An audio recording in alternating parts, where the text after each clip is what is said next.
Well, this is a real level straight 7 Series BMW, so we might as well just start there.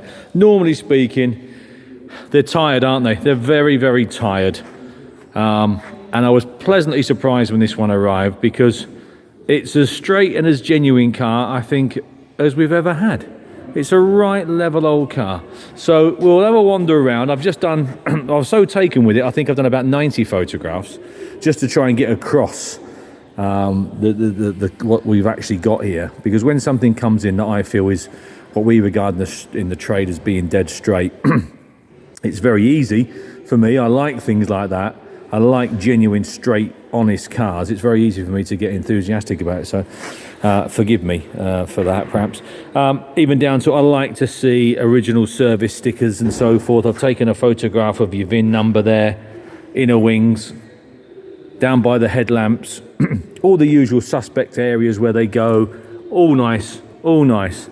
Sound deadening's come off of the bonnet, but that's an easy fix. You can soon get that sorted. But even down to the light that's working. You know, just little things that perhaps you don't always register, but subconsciously they all form a bigger piece that makes you get excited about the car.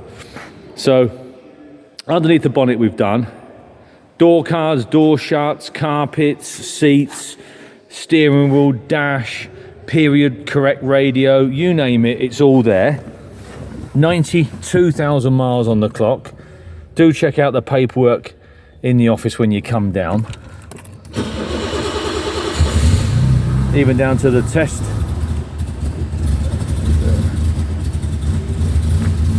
There she is, and the Pioneer radio. Oh man, look at that. I can remember them as a kid. I mean, fast forward, rewind, brilliant.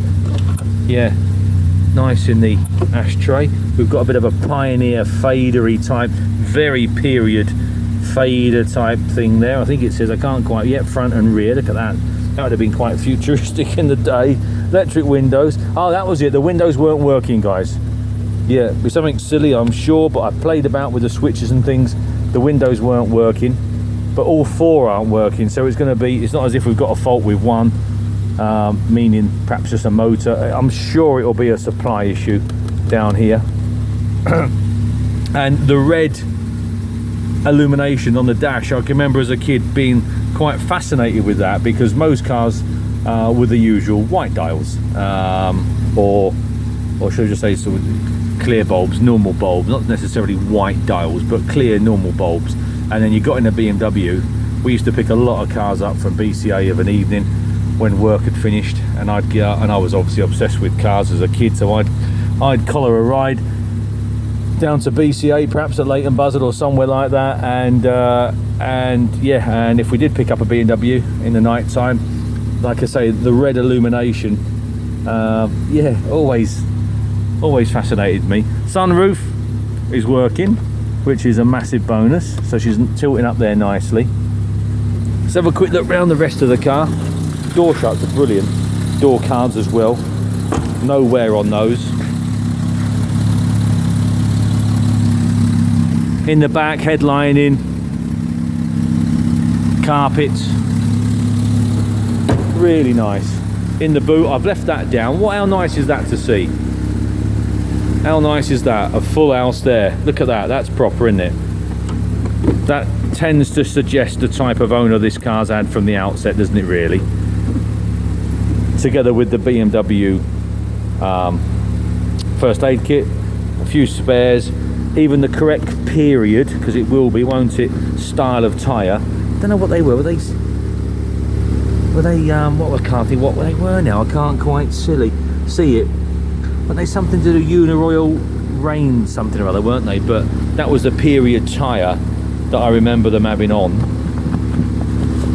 Nice cover to go on there. I can't quite get it back on properly. I'll get it back on properly when I've got 2 hands. Inside the tailgate there, nothing to report. 1 or 2 little spiders here and there, just little spiders, which I'll show you as I go around. But what a straight car, a right level thing. I'll tell you what else I want to show you as well, which fits in nice with the with the way the car is, and you know, and it gives you that, you know, there we go there.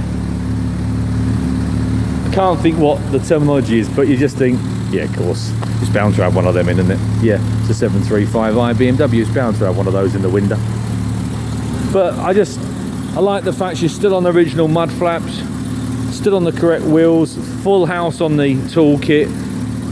Apart from the windows, everything seems to be functioning there as you would expect, and just right level on the paint and body, and just straight.